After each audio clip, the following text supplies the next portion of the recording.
Okay, let's take a look at a few examples of the hypergeometric distribution.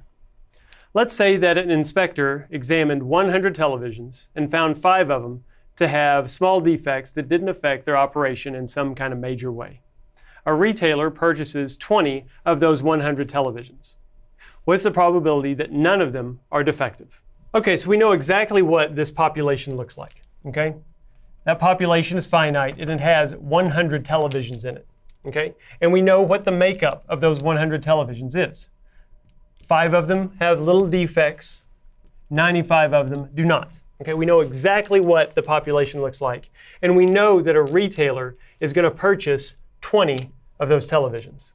Okay, so little n here is 20, the sample that the retailer is going to pick out of that 100. And it is picking from that 100. They're going to pick 20. Okay, so what's the probability that none of them are defective?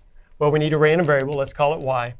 And that's the number of defective TVs in the 20 that they pick out, okay? And we want to know what's the probability that y equals 0. What's the probability that if we pick 20 TVs out of here, that none of them are going to be defective? None of them are going to be from those 5 defects, okay? This is a hypergeometric problem, right? Because we're picking the 20 from this population, and we know exactly what that population is made up of, okay? So here we're going to pick 0 from the 5 defects. We don't want any defects, 0 of those 5. That must mean that the entire 20 are going to come from the 95.